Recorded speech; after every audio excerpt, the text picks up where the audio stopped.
There is no law, and to date, nobody has been able to show that there is a law for the average American citizen working day in and day out to pay an income tax. But We the People Foundation for Constitutional Education put a full-page ad in the USA Today on July 7, 2000. And within the body of that ad was a $50,000 challenge for anyone that could show the law. And to me, $50,000 is a lot of money. So I went after that and did the research based on the fact that I thought, let's put this baby to bed. I'm hearing all these rumors. I'm going to kill two birds with one stone. I'll answer these people's questions that are asking me, and then I'll win this $50,000. And, based on the research that I did throughout the year 2000 and that I'm still doing, I have not found that law. I've asked Congress, we've asked a lot of people in the IRS commissioners, helpers. They can't answer, because if they answer, the American people are going to know that this whole thing is a fraud. There is no law that requires the average American worker in the private sector to pay a direct unapportioned tax on their labor and compensation for services. There is no law. I really expected that, of course there's a law that you can point to in the law book, the code, that requires you to file a tax return. Of course there is. Maybe I don't know what it is right then as he was speaking to me, but sure. So naively, I agreed to go off and research it and get back to him. 3.5 months later, I was at that point where I couldn't find the statute that clearly made a person liable, at least not me and most people I know, and I had no choice in my mind except to resign. I had to leave the IRS because I presented evidence that I had accumulated indicating that the agency was violating the law and violating people's rights. And I asked the agency for a response to my sincere concerns.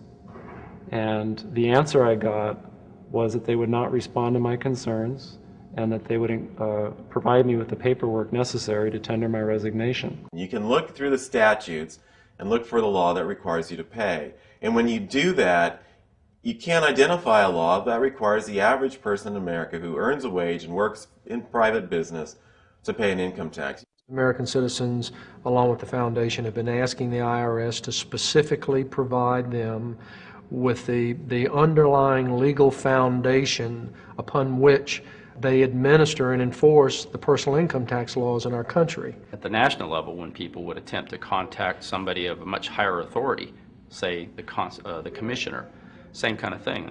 They would get answers that were in effect non-answers. You have to understand that an agency which will unlawfully impose a tax that doesn't exist is not going to care.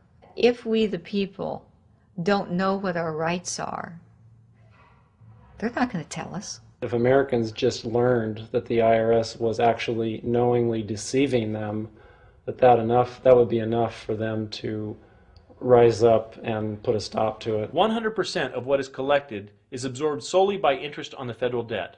All individual income tax revenues are gone before 1 nickel is spent on the services taxpayers expect from government. People have been told, that you need this income tax system to fund government, which is absolutely ridiculous. My question is, well, if that's true, how did we fund government from 1776 to 1913? The main purpose of the income tax is not to raise revenue, but to redistribute wealth and to control society. A lot of people might say, well, gee, if there wasn't an income tax, what would happen to education? They don't understand that education is paid for the most part, out of state and local taxes, your property tax. People might say, well, how are we going to build and maintain our highways if there's no money coming into the government? We need our highways. There is a tax on every gallon of gasoline that people buy. Proceeds from the income tax do not pay for highway construction. I believe that in both spirit and substance, our tax system has come to be un-American. Death and taxes may be inevitable, but unjust taxes are not. This small booklet includes the Constitution of the United States, the Bill of Rights, the Declaration of Independence. This is a document that every citizen should read.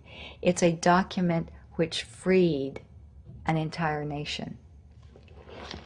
This is the Internal Revenue Code, and this document, and the unlawful application of this document by the Internal Revenue Service has enslaved the nation that this document attempted to free.